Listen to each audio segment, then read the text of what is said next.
오늘의 주요 뉴스입니다. 바이러스 활동이 왕성해지는 겨울철을 앞두고 전국에서 크고 작은 집단 감염이 확산하고 있습니다. 방역 당국은 현재 상황이 매우 위태로운 국면이며 거리 두기 단계 조정을 시행해야 하는 중대 기로라고 설명했습니다.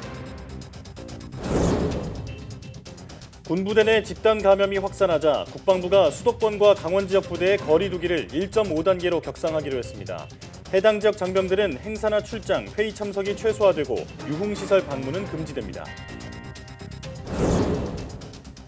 코로나19로 경영난을 겪고 있는 국내 1위 항공사 대한항공과 2위 아시아나항공의 통합이 추진됩니다. 이를 위해 산업은행은 대한항공의 모회사 한진칼에 8천억 원을 투입하기로 했습니다. 미국에서 코로나19가 급속하게 재확산하면서 엿새 만에 신규 감염자가 100만 명가량 증가했습니다. 뉴욕주는 밤 10시 이후 대부분의 술집과 식당 영업을 금지하는 등 각 주마다 규제 조치를 대폭 강화하고 있습니다. 아이와 반려견을 함께 키울 수 있을까 고민하는 분들이 많습니다. 반려견의 털이나 피부병 등이 아이에게 나쁜 영향을 미치지 않을까 하는 우려 때문인데요. 슬기로운 펫생활에서는 아이와 반려견의 공존을 위한 방법을 소개합니다.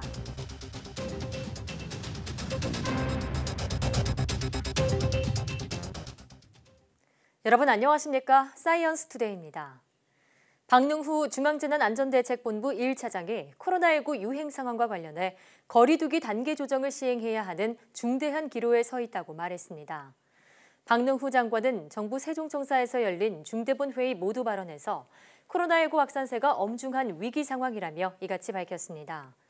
박 장관은 국내 신규 확진자 수가 엿새째 100명을 넘어섰고 특히 해외 유입 확진자까지 합하면 지난 주말 내내 200명 이상의 확진자가 발생했다고 말했습니다. 이어 가족과 지인 모임, 다중이용시설 등 일상생활에서 주로 감염이 계속되고 있다면서 감염 속도를 고려하면 현재 상황은 매우 위태로운 국면이라고 진단했습니다. 방역당국이 앞으로 2주에서 4주 후에는 코로나19 신규 확진자가 300~400명씩 증가할 수 있다고 우려했습니다. 정은경 중앙방역대책본부 본부장은 충북 오송질병관리청에서 열린 정례 브리핑에서 현재 재생산 지수는 1.12로 1.1이 넘은 상황이라며 현재 수준에서 사람 간의 접촉을 줄이지 않으면 2주나 4주 후에 하루 신규 확진자가 300명에서 400명 가까이 발생할 수 있다고 말했습니다. 재생산 지수란 코로나19 감염자 1명이 몇 명을 감염시키는지 보여주는 지표입니다. 정 본부장은 중환자 병상을 확충했지만 기하급수적으로 확진자가 늘어날 경우에는 의료 대응 체계에 부담을 줄 수 있다며 사회적 거리 두기를 강화하거나 사람 간의 접촉을 줄이는 노력이 필요한 상황이라고 강조했습니다. 국방부가 긴급 지휘관 회의를 열어 수도권과 강원 지역 부대에 대해 거리 두기를 1.5단계로 격상하는 선제 조치에 나섰습니다. 최근 부대 내 코로나19 확산에 따른 조치인데요. 코로나19가 더욱 확산할 경우 대응 조치도 강화될 전망입니다. 보도에 김문경 기자입니다. 최근 국방부 영내와 강원도 충남 등 군부대 내에서 코로나19가 확산하자 국방부가 선제 조치에 나섰습니다. 긴급 주요 지휘관 회의를 열어 일단 수도권과 강원 지역 군부대에 대해 거리 두기를 1.5단계로 격상한 겁니다. 이에 따라 해당 지역 군부대는 행사나 방문, 출장과 회의가 최소화되고 유흥시설 방문이 금지됩니다. 특히 출퇴근을 하던 강원 지역 군부대 간부의 경우 일과 후 영내에 대기하도록 했습니다. 또 수도권과 강원도 지역에 거주지를 둔 장병은 지휘관 판단 아래 휴가를 연기하도록 권고했습니다. 한번 감염이 되면 대규모 집단 감염이 또 우려될 수도 있습니다. 그래서 그런 점들을 저희들이 고려를 해서 선제적으로 그리고 강화된 이런 방역 대책을 마련했다. 그렇게 좀 이해해 주시면 좋을 것 같습니다. 국방부의 이번 조치는 정부의 방역 지침과는 무관하게 이뤄졌는데 앞으로 2주간 실시됩니다. 하지만 군부대뿐만 아니라 민간에서 코로나19 확산이 심화할 경우 기간 연장은 물론 거리 두기가 강화될 것으로 보입니다. 부대 내 훈련은 그러나 감염 차단 대책을 강구해 계속 진행한다는 방침입니다. 최근 용산 국군복지단과 사이버사령부, 서산 공군부대와 강원도 인제 군부대 등에서는 30명이 넘는 군인과 민간 관련자가 코로나19 확진 판정을 받았습니다. YTN 김문경입니다. 숙박 음식점업 경기가 코로나19 확진자 수가 늘어나면서 다시 휘청이고 있습니다. 한국은행에 따르면 지난 9월 숙박과 음식점업 생산지수는 79.7을 기록했습니다. 서비스업 생산지수는 매출액을 기준으로 산출되는데 2015년 생산 수준을 100으로 봤을 때 9월에는 후퇴했다는 의미입니다. 숙박 음식점업 생산지수는 코로나19가 확산한 2월에 81.3을 기록한 뒤 3월에는 70.6까지 떨어졌고 7월에 99.8까지 회복했다가 다시 움츠러든 것입니다. 숙박 음식점업의 대출은 눈덩이처럼 불어나 올해 2분기 예금 취급기관의 숙박 음식점업 대출 잔액은 71조 1,508억 원으로 1년 전보다 21.5% 급증했습니다. 코로나19에 감염돼 숨진 국내 사망자는 현재 500명에 육박하는데 90% 이상이 60대 이상입니다. 특히 고위험군이 많이 머무는 요양병원이나 정신병원에서 사망자가 쏟아졌는데요. 하지만 시설 운영 실태는 크게 달라지지 않아 이런 취약시설이 코로나19의 시한폭탄이라는 말까지 나옵니다. 이형원 기자가 짚어봤습니다. 코로나19 첫 사망은 청도 대남병원에서 나왔습니다. 100명 넘게 확진됐고 사망자가 잇따랐습니다. 정신병동에 있던 사람이 고열이 남으로 인해 가지고 대남병원은 시작에 불과했습니다.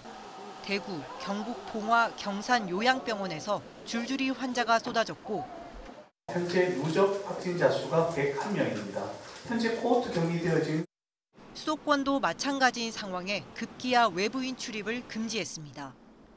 요양병원과 요양시설의 면회를 금지하고 최근에는 부산 지역 상처가 컸습니다. 입원 환자가 잇따라 숨지는데도 뒤늦은 대응에 피해가 속출했습니다. 입원하셨던 환자분들의 절반 정도가 인지가 굉장히 많이 떨어지시는 분들이 있어서 마스크 착용이 좀 어려웠던 분들이. 고령, 기저질환자들, 감염병 취약층이 몰려 있는데도 대부분 초기 진단이 늦었습니다.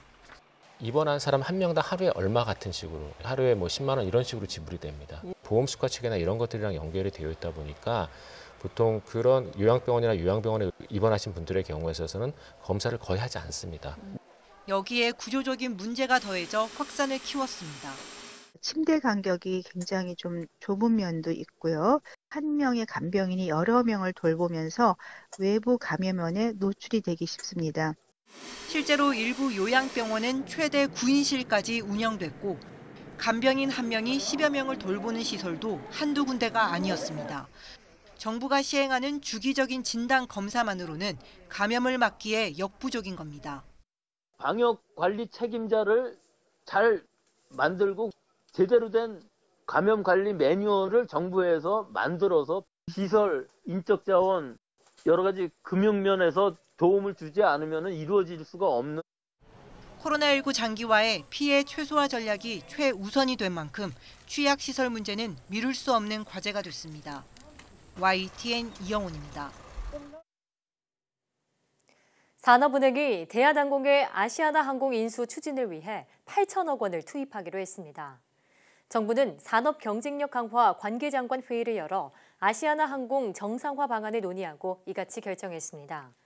한진그룹 최상단에 있는 한진칼은 아시아나항공 인수를 위한 대한항공의 2조 5천억 원 규모의 유상증자에 참여하기로 했습니다. 대한항공은 아시아나항공의 신주와 연구체로 모두 1조 8천억 원을 투입해 아시아나항공의 최대 주주가 되게 됩니다. 이처럼 전격적인 대한항공의 아시아나항공 인수가 결정되면서 국내 항공업계의 양강 체제가 32년 만에 변화를 맞게 됐습니다. 코로나 사태 장기화로 항공업계가 생사의 기로에 선 상황에서 나온 결정이라 시장에선 기대와 우려가 엇갈리고 있습니다. 김현우 기자가 이어서 보도합니다. 이번 합병 추진으로 그야말로 국내 초대형 항공사의 출현이 가시화됐습니다. 대한항공과 아시아나항공을 합칠 경우 매출은 20조 원에 육박하고 보유 항공기 대수만 놓고 봐도 에어프랑스를 능가하는 수준입니다. 여기에다 국제수송 인원 규모도 세계 10위, 국제 화물 수송량은 무려 세계 3위 수준으로 껑충 뛰어오릅니다. 현재 코로나19로 인해 대한항공도 다른 항공사들처럼 어려움을 겪고 있습니다. 그러나 대한민국 항공산업을 지속적으로 성장시키고 공적 자금 투입 최소화로 국민 부담을 덜어드리기 위해 이 같은 결정을 내리게 됐습니다. 일단 코로나 상황이 길어지는 데다 한 차례 인수합병에 실패한 아시아나를 자력으로 살릴 마땅한 대안이 없다는 점에선 긍정적으로 평가됩니다.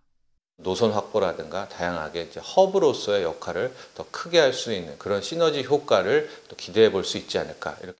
하지만 최종 성사까지 넘어야 할 산은 만만치 않습니다. 우선 양사 모두 코로나발 항공 수요 감소로 실적 악화를 거듭하고 있습니다. 현재 아시아나항공의 부채 비율은 2,300%에 달 단기 차입금만 2조 원을 넘습니다. 여기에다 대한항공의 단기 차입금 1조 원까지 더하면 1년 안에 갚아야 할 빚만 3조 원입니다. 이 때문에 코로나19 장기화로 국제 하늘길이 사실상 봉쇄된 상황에서 비용 부담이 눈덩이처럼 늘어나면 이른바 승자의 저주에 빠질 우려도 있습니다. 조직과 운영 모든 면에서 중복되는 부분이 있을 것이고 그 정상화를 위해서는 구조조정이 뒤따를 것인데 그것을 어떻게 좀 최소화하면서 특히 합병에 따른 구조조정과 독과점 문제 등 해결해야 할 난관이 쌓여 있습니다. 일부 우려가 제기되는 통합에 따른 고용 불안정과 소비자 편익 저해 문제의 해소, 그리고 대한항공의 책임 경영 및 윤리 경영 강화를 위해서 채권단 및 대한항공과 적극 협의해 나갈 계획입니다. 무엇보다 미국과 유럽 등 이른바 효자 노선 지역에서 코로나19가 재확산하고 있어 합병에 따른 효과를 기대할 수 있을지에 관심이 집중되고 있습니다.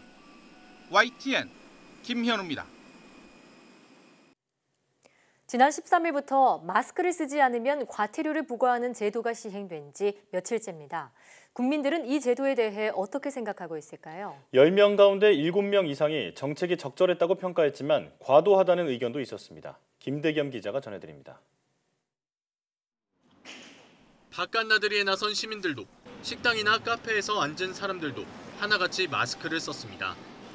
과태료 부과 제도가 시행된 이후 더욱 민감해진 마스크 착용 문제. 시민들 생각은 어떨까요? 마스크 쓰는 게 이제 서로 타인 다 이제 일반화되어 있잖아요. 지금 그러니까 과태료 부과를 해도 크게 안 착용한 사람 없기 때문에 별 무리 없을 거라고 생각합니다. 침이 튀어서 주위 사람들한테 이렇게 점염이 되기 때문에 눈에 보이지 않지만은 점염이 되기 때문에 예방 차원에서 반드시 해야 된다고. 대부분 마스크 미착용자의 과태료를 물리는 제도가 필요하다고 말합니다. YTN이 최근 실시한 설문조사에서도 이런 여론이 그대로 나타났습니다. 전국 18세 이상 남녀 500명에게 과태료 부과에 대한 생각을 물었더니 적절하다고 답한 사람이 10명 가운데 7명을 넘었습니다. 과도하다고 답한 비율보다 3배가량 많습니다. 연령대와 상관없이 여론은 비슷했지만 20대 이하에서는 과도하다는 답변이 30대에서는 적절하다는 평가가 다른 연령대에 비해 상대적으로 높았습니다. 이념 성향과도 관계없이 과태료 정책이 적절하다는 답변이 많았지만 보수층일수록 과도하다는 의견이 늘어났습니다. 특히 국민의힘 지지층에선 과도하다는 응답이 38%에 가까웠습니다. 이번 조사의 표본 오차는 95% 신뢰 수준에서 플러스 마이너스 4.4%포인트로 자세한 내용은 리얼미터 홈페이지에서 보실 수 있습니다. YTN 김대겸입니다. 지난달 말 무허가로 마스크를 대량 제작해 판 업체가 적발됐다는 보도 전해드렸는데 제품을 샀던 소비자들이 아우성입니다. 환불을 받기는커녕 업체와 제대로 연락조차 되지 않는다며 분통을 터뜨리고 있습니다. 보도에 정현우 기자입니다. 불법 마스크 제조업자 일당이 붙잡혔습니다.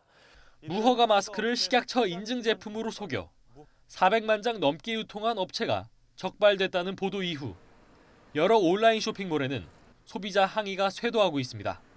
주변에 선물하려고 유명 쇼핑몰에서 문제의 마스크를 1000장 넘게 샀던 이정아 씨 역시 뉴스를 보고 환불을 요구했습니다.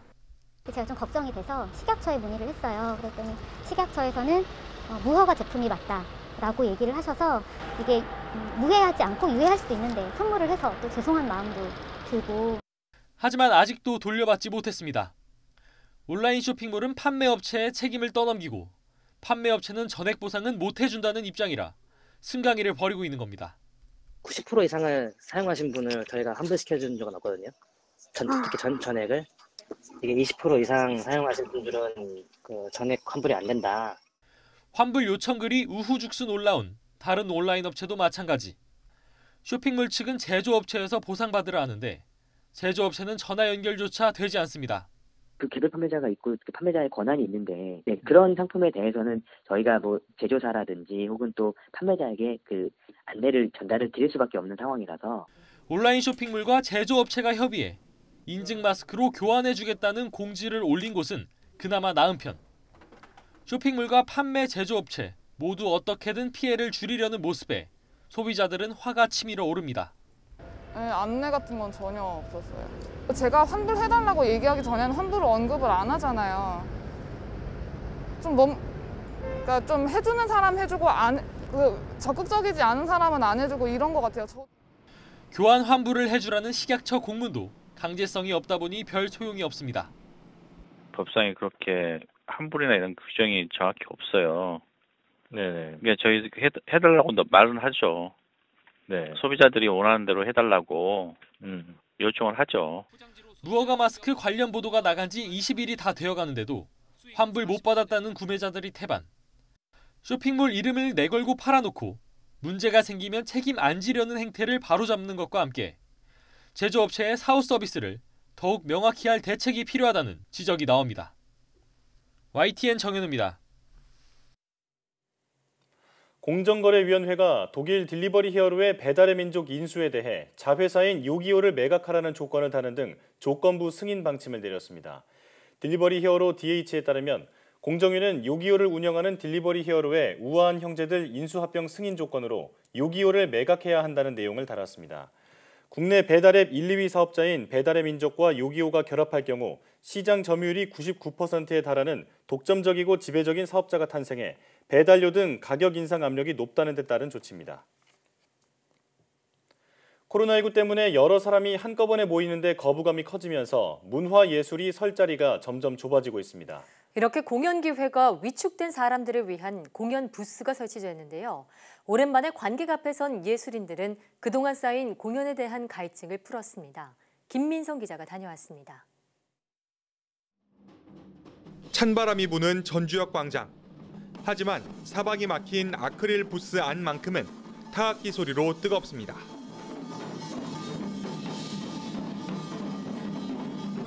지난 1일부터 시작해 열 나흘에간 열리는 코로나19 극복을 위한 1919 챌린지입니다. 전국에서 모인 예술팀이 두 개로 나뉜 공연장을 각각 40분씩 번갈아 이용합니다. 관객에게 선보이는 무대이기도 하지만 그보다는 안에 들어간 사람들을 위한 이를테면 개인 작업실 같은 공간입니다. 코로나19로 사실상 닫혀 지내던 800여 팀들 정말 오랜만에 신이 났습니다. 이곳 공연 부스에서 단순히 공연만 하는 게 아니라 예술인으로 살아가는 삶의 이유를 다시 확인하는 겁니다. 오랜만에 공연 기회, 관객이 많고 적은 건 별로 중요하지 않습니다. 지난 1년간 묵혀둔 열정을 한바탕 쏟아내며 오랜 침잠에서 깨어납니다. 올해 제가 또 처음이기도 하고 그래서 되게 설레기도 하고 긴장되기도 하고 네, 오늘 한 작업에 대한 생각을 좀 더 하게 되고 네, 더 무거워지는 것 같아요. 저는 거꾸로. 네, 근데 기분은 좋습니다.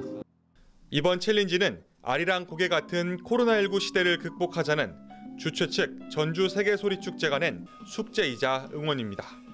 이런 시간을 헛되이 또 보낼 수는 없기 때문에 그동안 못했던 연습이라든지 해오고 싶었던 작품 활동, 그다음에 자신의 어떤 부족했던 점들을 채워가는 또 그런 시간으로 기다림 속에서 내일을 빚어가는 것. 끝모를 터널을 달리는 예술인들의 생존 비법입니다. YTN 김민성입니다.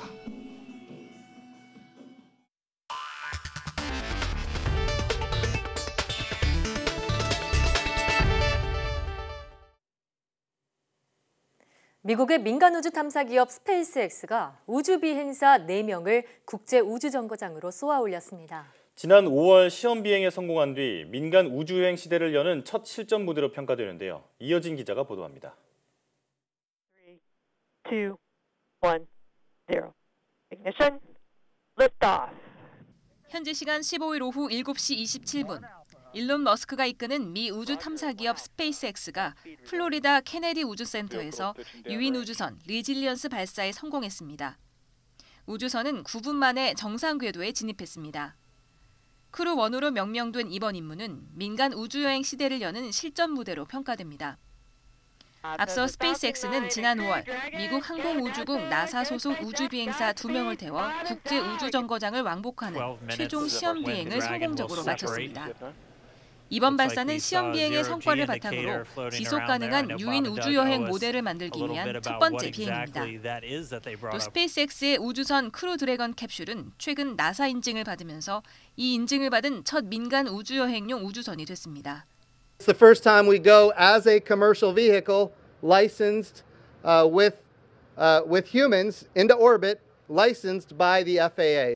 우주선에 탑승하고 있는 우주비행사 4명은 나사 소속 우주선 선장과 흑인 조종사, 여성 물리학자와 일본인 우주비행사입니다.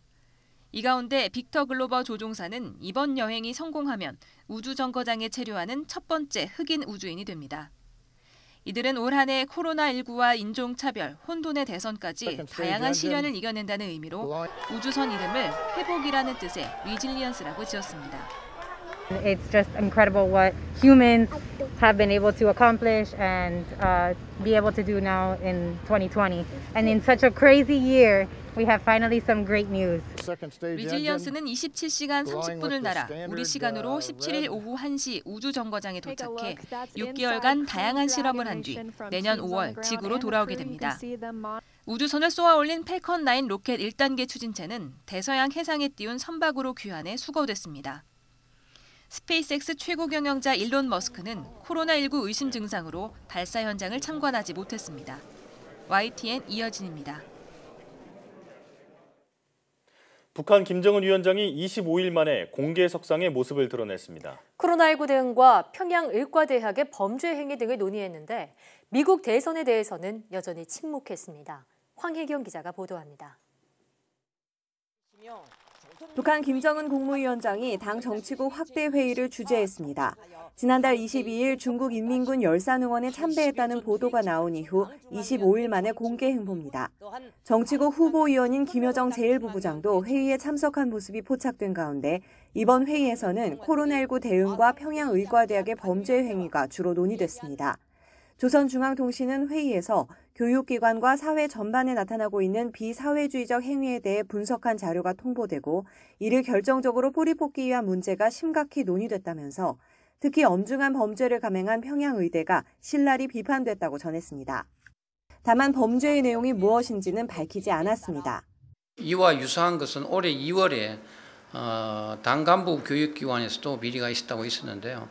범죄 행위가 무엇인지에 대해서는 아직 보도가 되지 않고 있어서 또 북한은 이번에도 미국 대선 결과와 관련한 언급은 없었습니다. 바이든 당선으로 귀결된 지 일주일이 넘도록 공식 매체뿐 아니라 선전 매체에서도 아무런 반응을 보이지 않고 있는 겁니다. 부시 엘고 때 12월 17일 날 북한이 반응을 했던 것처럼 이번에도 선거 결과가 정리가 되는 시점까지는 움직이지 않겠다. 특히 트럼프 대통령과의 김정은 위원장과의 관계가 있었기 때문에 북한이 상당히 신중한 접근을 하고 있다고 봐야 될 것 같습니다. 코로나19 방역과 관련해서는 김정은 위원장이 초긴장 상태와 완벽한 봉쇄 장벽 구축을 거듭 강조했는데 정부는 북중 접경 지역에서 봉쇄가 완화된 조짐은 아직 보이지 않는다고 밝혔습니다. YTN 황희경입니다. 미국 제약사 화이자와 코로나19 백신을 개발 중인 독일 바이오엔테크 최고 경영자가 내년 겨울이면 인류의 삶이 정상으로 돌아갈 수 있다고 내다봤습니다.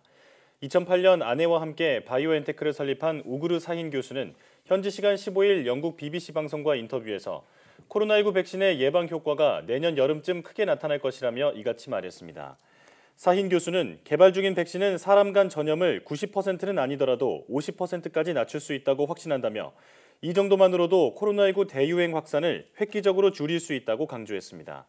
사힌 교수는 계획에 차질이 빚어지지만 않는다면 올해 말 내년 초부터 코로나19 백신이 나올 수 있다며 목표는 내년 4월까지 전 세계에 3억 회분 이상의 백신을 전달하는 것이라고 밝혔습니다. 미국에서는 불과 엿새 만에 코로나19 확진자가 또 100만 명가량 불어났습니다. 확산 속도가 갈수록 빨라지고 있는데 다음 주 미국 최대 명절인 추수감사절 연휴가 또 한 차례의 고비가 될 전망입니다. 조수현 기자입니다. 지난 한 주 동안 미국 전체 주의 90%인 45개 주에서 코로나19 신규 확진자가 전주보다 증가했습니다. 존스홉킨스대 통계 기준 불과 6일 만에 신규 환자 수가 100만 명가량 늘어난 것으로 나타났습니다. 미국에서 첫 확진자가 보고된 뒤 100만 명이 되기까지 걸린 시간은 98일.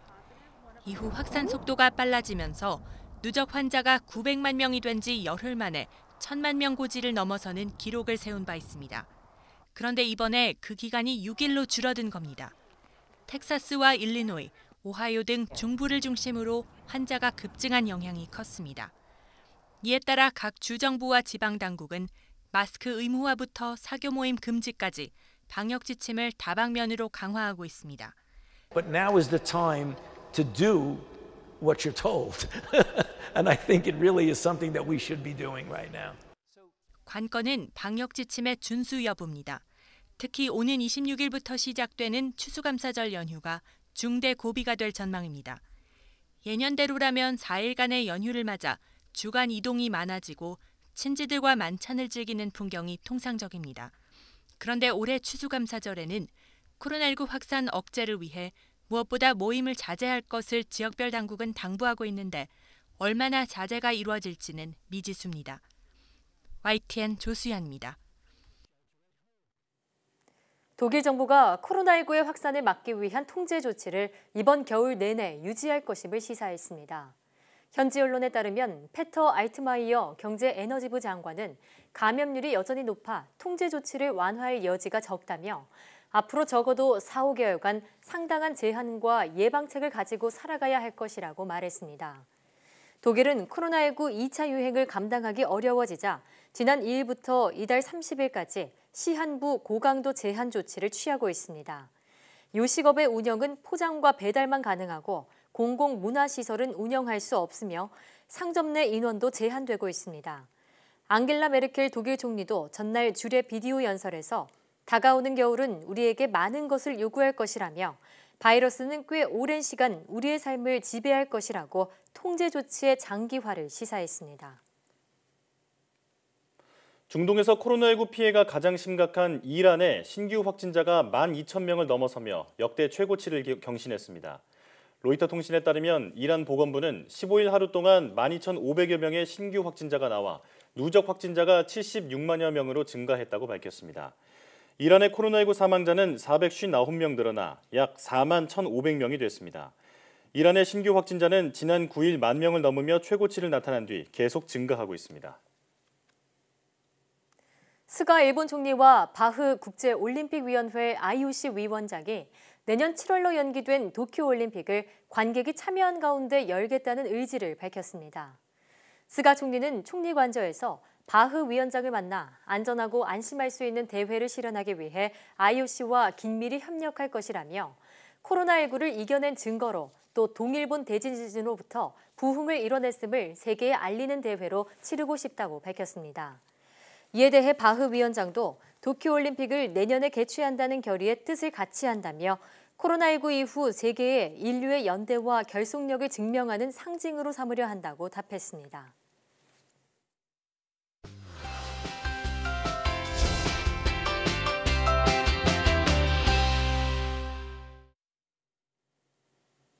반려동물을 키우는 집에 아이가 태어난다면 같이 키울 수 있을지 고민하시는 분들이 많은데요. 반려동물과 아이 모두 행복하게 살 수 있는 방법은 무엇일까요? 오늘 슬기로운 펫생활에서 윤홍준 수의사와 함께 알아보겠습니다. 어서 오십시오. 어서 오세요. 네, 안녕하세요. 네. 자, 반려동물의 털이 아이의 호흡기나 피부에 좀 좋지 않은 영향을 미칠 수 있다. 이런 우려 때문에 그 아이가 태어나면 반려동물을 다른 곳으로 입양 보내는 분들이 종종 있는데요. 자, 실제로 반려동물의 털이 아이들에게 많은 영향을 주나요? 뭐 도시괴담처럼 모 탤런트의 자녀분께서 반려동물의 털 때문에 죽었다 이런 얘기도 도시괴담처럼 돌기도 했었는데요. 네. 실제로는 반려동물의 털이 아이에게 어떤 물리적인 손상을 가하는 건 불가능에 가깝습니다. 그리고 반려동물의 털보다 훨씬 작은 수백 배 이상 작은 먼지조차도 우리 몸의 면역 시스템은 완벽하게 걸러주거든요. 네. 그래서 반려동물의 털이 어린아이가 어떤 물리적인 영향을 미치는 것은 불가능에 가깝고요. 예. 그래서 독일의 보건당국도 한번 조사를 해본 적이 있어요. 그래서 9,000명의 어린아이를 대상으로 예. 6살까지 추적 조사를 해보니까는요. 반려동물과 같이 살았던 아이들이 오히려 면역적으로 더 건강하다고 조사 결과가 나왔어요. 오히려 더 그래서 건강하다. 아토피나 예. 알러지 비율도 훨씬 더 낮다는 연구 결과도 나왔고요. 예. 위생가설이라는 이론인데요. 실제로 어린아이들이 6에서 7세가 되었을 때 아토피나 알러지 비율은 약 33%라 그래요. 이 예. 아이가 알러지 체질인 비율은요. 근데 반려동물과 1살 이전부터 반려동물과 같이 살았던 아이들을 조사했더니요. 이 아이들의 아토피 비율이 15%로 나왔다 그래요. 더 낮네요. 그 훨씬 낮게 나옵니다. 이것은요. 위생가설이라고 불리는 이론인데요. 실제로 안전한 항원의 일종인 강아지나 고양이의 털 혹은 강아지나 고양이의 침 아니면 강아지나 고양이 몸에 기생하는 미세 박테리아가 어릴 때부터 미리 접촉을 함으로써 면역적으로 단련됐다는 이론입니다. 그래서 실제로 어렸을 때부터 강아지나 고양이 같이 자란 애들은요. 면역적으로 훨씬 더 안정됐다는 게 보통 현대 이론, 의학의 이론입니다. 그렇군요. 자, 그래도 불안하다면 뭐 위생적으로 털을 좀 짧게 자른다거나 이런 건 괜찮은 거죠? 훨씬 도움이 많이 될 겁니다. 네네. 자, 그렇군요. 그럼 반려동물로부터 그 피부 질환이나 다른 질병이 아이에게 옮을 가능성은 없을까요? 일단 두 가지 측면에서 걱정들을 많이 하시는 첫 번째는 기생충. 예. 근데 반려동물을 통해서 기생충의 전파는 가능합니다. 예를 들면 내부 기생충의 종류죠. 회충, 요충, 십이지장충이라고 우리가 알고 있는 기생충의 종류는요. 네. 반려동물을 통해서 전염은 가능하나 실제로 전염되는 경우는 거의 없습니다. 왜냐하면 요즘 대부분은 구충제를 먹이기 때문이죠. 그래서 구충제를 먹은 강아지나 고양이가 기생충을 가지고 있을 확률도 없고 그 기생충이 어린 아이에 옮길 확률도 없고요. 요즘 어린 자녀들이 혹시라도 기생충을 갖고 있다면 대개의 경우는요. 충분하게 씻지 않은 야채를 통해서 아니면은 화단이나 흙장난을 하거나 뭐 놀이터 같은 데서 흙장난을 하다 옮기는 경우가 대부분이라고 볼 수 있습니다. 그리고 강아지나 고양이의 피부 타입, 강아지나 고양이와 사람과의 피부 타입은 완전히 다릅니다. 그래서 강아지 몸에 사는 어떤 외부 기생충이나 박테리아나 세균들이 사람 몸에 살 수는 없어요. 예를 들면은 강아지는 굉장히 얇은 각지층을 가진 대신 두꺼운 털에 의해서 몸을 보호하고요. 사람은 그에 반해서 털이 없는 대신 굉장히 두꺼운 갑옷 같은 각지층을 갖고 있어요. 네. 이 각지층을 뚫고 우리 몸에 피해줄 수 있는 박테리아는 굉장히 드문 경우거든요. 그런데 단 하나, 곰팡이성 피부 질환의 일종인 피부 사상균증, 링웜이라는 질병은 사람한테 옮길 수 있거든요. 이것은 주로 이제 어린 강아지나 어린 고양이가 걸리는 질환인데요. 어린 강아지나 어린 고양이가 걸리면은 동그랗게 털이 빠지는 이런 증상을 보이고 그래서 이름이 링웜이라고 불리거든요. 그래서 어린 강아지나 어린 고양이가 동그랗게 털이 빠지는 걸 발견한다면 사람한테 옮길 수 있기 때문에 이 경우엔 빨리 병원에 데려가서 치료를 받으셔야 되고요. 한 2주 정도, 치료받는 기간인 한 2주 정도 동안은 강아지나 고양이를 절대로 만져서는 안 되고 혹시 만진다 그러면은 열심히 손을 씻게 교육을 시키셔야만 합니다. 그러니까 정리하자면 반려견이 성견일 경우 아이의 건강에 악영향을 줄 가능성은 그리 크지 않다 이렇게 정리해 볼 수 있겠고요. 피부 사상균증의 링웜은 어린 강아지, 어린 고양이에만 걸릴 수 있기 때문에 다 큰 강아지 같은 경우는 이 피부 사상균증에 걸리지 않기 때문에 옮기지 않습니다. 그런데 이 반려동물이요 아이를 처음 만나면 좀 낯설어하고 어색해할 수도 있을 것 같거든요. 이때 주인이 어떤 조치를 취해주면 좋을까요? 일단은 출산 같은 경우, 그러니까 새 식구가 생기는 거죠. 이거는 일단 사람들한테 굉장히 기쁨과 행복일 수 있지만요. 바꿔 말해서 이제 반려견의 입장에서는요. 얘가 누구지? 그렇죠. 이제 황당한 거죠. 왜냐하면은 갑자기 자기가 가지 못하는 어떤 자기 영역권에서 금지 장소가 생기고, 그다음에 주인의 관심도 갑자기 떨어지고, 예전에 자주 가던 산책도 더 못 가게 되고, 그다음에 주인이 화를 내는 경우도 더 많아지고, 또 집안의 냄새나 가구도 새로 생기고 냄새도 바뀐단 말이죠. 그러니까 굉장히 혼란스러운 상황이 지속될 수 있거든요. 강아지 입장에서는요. 그래서 강아지 교육을 통해서 미리미리 이런 혼란스러운 상황에 대비해서 적응을 시킬 필요가 있습니다. 예를 들면 출산 계획이 생긴다 그러면은요. 미리 아이 인형을 안고 돌아다니라고 보통 말을 많이 해요. 그래서 이건 어떤 훈련이 되냐면요. 아이 인형을 안고 돌아다닐 때는 강아지가 놀아달래도 무시하시고 산책을 나가자 그래도 무시하고 밥을 달라 그래도 무시하셔야 됩니다. 그럼 강아지는 상대적으로 어떻게 인식하냐면요. 아이를 안고 있을 때는 내가 귀찮게 하면 안 되는구나 하는 교육이 되게 됩니다. 그래서 아이를 안고 있을 때 교육을 그런 식으로 시키셔야 되고요. 두 번째로 미리 금지 구역을 설정해 놓는 겁니다.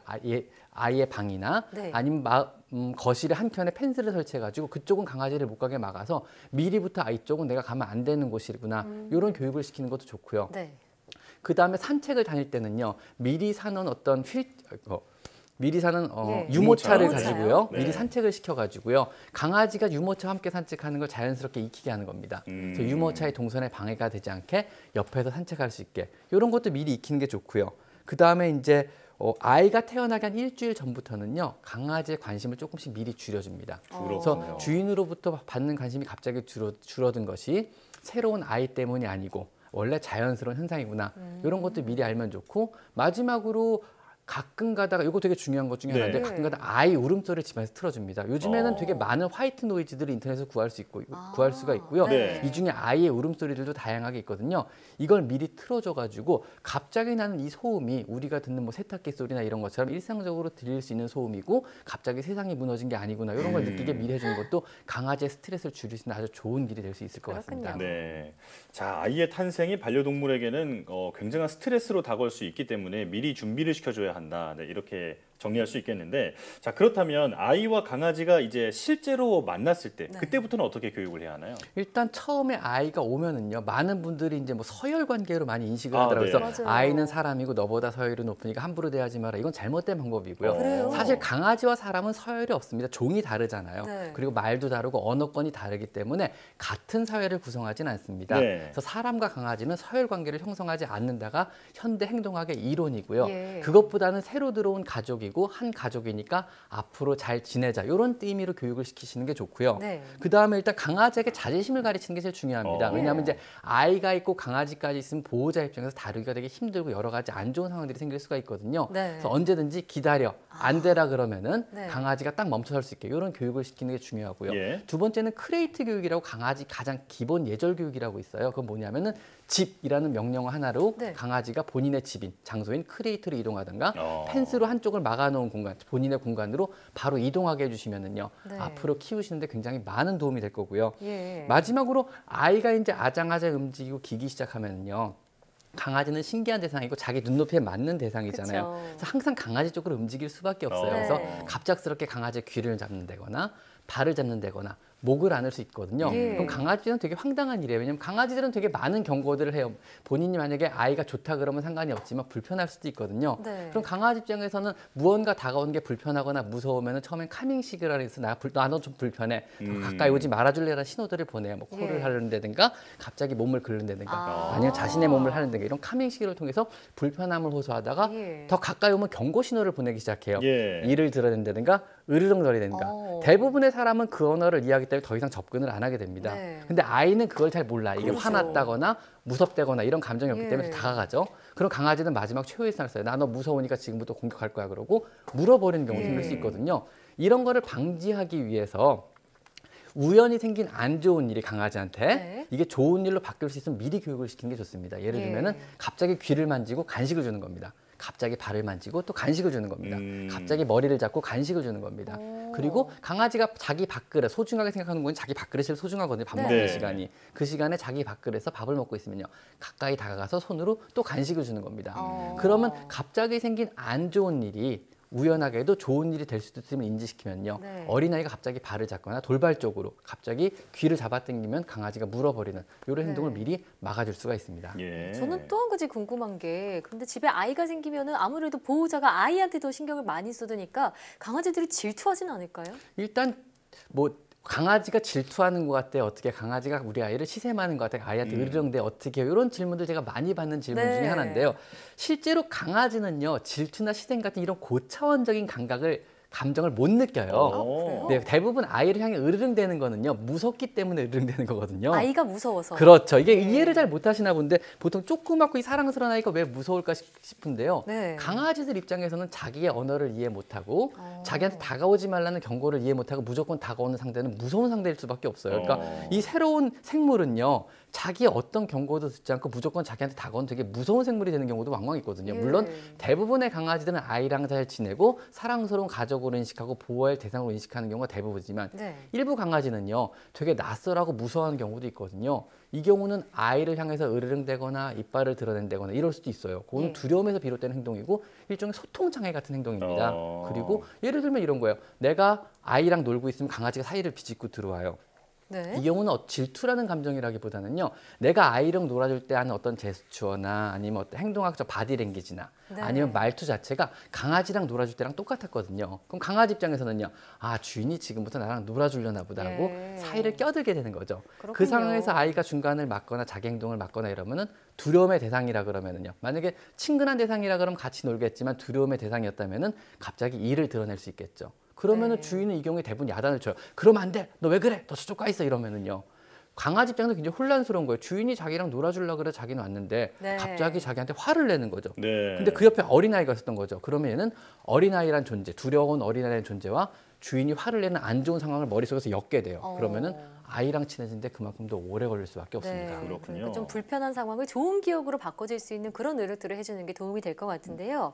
반려동물과 함께 자란 아이들, 이렇게 주의사항만 잘 지킨다면 오히려 반려동물은 아이에게 정신적으로 좀 공감대도 형성하고 유대감도 키우는 좋은 친구가 될 것 같거든요. 몇 가지 더 주의할 점이 있다면 알려주시죠. 일단 그럼에도 불구하고 강아지나 고양이를 키우는 장점이 많기 때문에 우리는 강아지를 키우는 거거든요. 그래서 이제 반려동물은 보통 아이를 더 똑똑하게 하고 그다음에 공감 능력을 굉장히 키운다고 알려져 있습니다. 이거는 반려동물에게 질병이 있거나 정서적으로 안정되지 않아 만약에 주인과의 신뢰가 없다면은요. 아이와 키웠을 때 위험할 수 있습니다. 이거는 반려동물이 교육이 잘 되어 있고요. 보호자가 올바른 교육 방법을 알고 같이 있을 때 같이 키우는 것이 굉장히 중요합니다. 위생은 기본적으로 반려동물을 키울 때 위생 상태에 굉장히 주의를 하셔야 되는데요. 일단 반려동물은 일단 털을 깨끗하게 밀어서 키우는 게 좋고요. 키운다 그러시면 반드시 구충과 예방접종을 철저하게 시키는 것이 좋습니다. 그리고 반려동물의 털을 깨끗하게 치우시고 그다음에 대소변을 반드시 깨끗하게 빨리 처리해서 아이의 위생 상태에 영향을 미치지 않도록 해주는 것이 좋습니다. 그리고 아이 역시 마찬가지로요. 항상 반려동물을 만지고 나면은 손을 깨끗하게 씻게 하셔서 위생 상태를 유지해 주시는 게 좋습니다. 그다음에 생활 공간을 분리해 주시는 게 좋은데요. 아무리 내 강아지를 믿고 내 강아지가 안전한 동물이라고 믿더라도 강아지와 아이 단 둘만 두셔서는 절대로 안 됩니다. 미국에서 일어나는 대부분의 개 물림 사고는 어린아이가 물리는 사고라고 해요. 그렇기 때문에 어떤 경우에도 강아지를 믿어서는 안 되고 더군다나 아이의 돌발적인 행동이 강아지를 자극하는 거기 때문에 아이랑 강아지는 분리해 주시는 게 좋고요. 잠 역시 마찬가지로 아이랑 강아지랑 친하게 지내게 하기 위해서 같이 재우는 것도 올바른 방법은 아니고 같이 재우고 싶을 땐 보호자도 같이 그 사이에서 자는 것이 좋은 방법이 될 수 있습니다. 그래서 특히나 아이가 어느 정도 크고 이제 교육이 가능하다 그러시면은요. 그러면은 이제 강아지가 잠을 자는 장소나 강아지가 밥을 먹는 어떤 개인적인 공간에는요. 아이 역시 접근을 않도록 교육시키는 것도 역시 중요한 일 중에 하나라고 할 수 있겠습니다. 그렇군요. 자, 오늘 반려동물이 있는 집안에 아이가 태어나면 어떻게 해야 할까 이 부분에 대해서 얘기를 나눠봤는데 반려동물이 아이의 건강을 해치기는커녕 오히려 건강과 그 정서에까지 많은 도움을 준다라는 설명을 오늘 잘 들어봤습니다. 자, 안심하고 반려동물과 아이를 함께 키워도 괜찮을 것 같습니다. 자, 지금까지 윤홍준 수의사와 함께했습니다. 오늘 말씀 잘 들었습니다. 고맙습니다. 네, 감사합니다.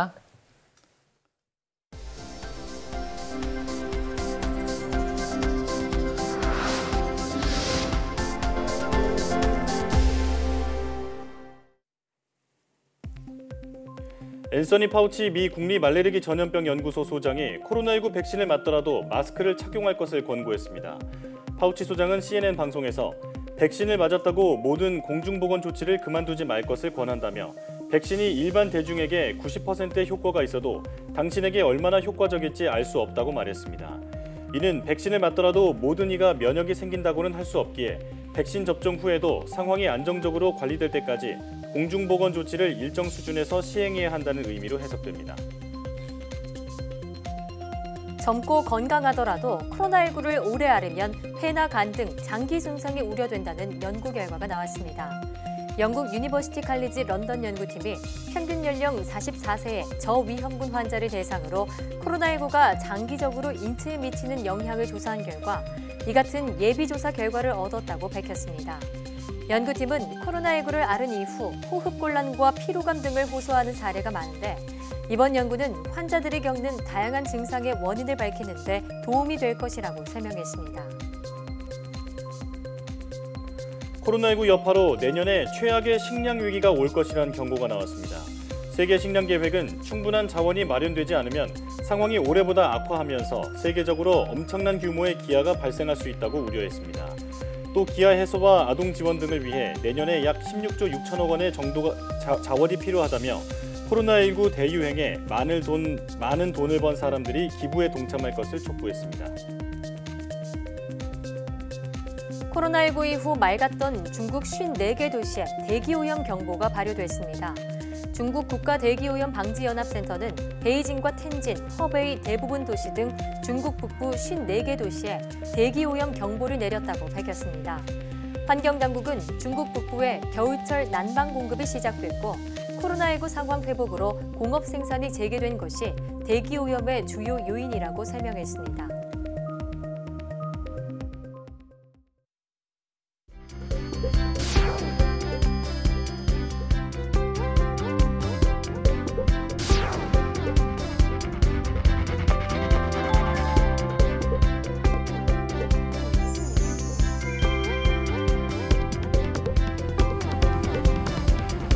초전도 현상을 이용해서 인류의 편리함을 제공하고 문제를 해결하고 효율을 높이는 일에 사용될 수 있기 때문에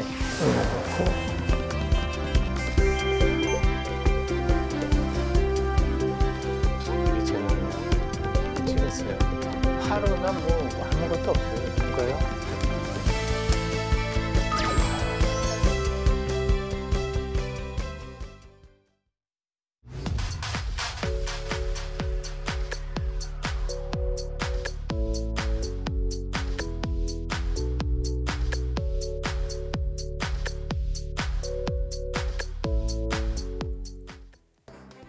영화 아바타에서 섬이 공중에 떠 있는 장면 기억하시나요?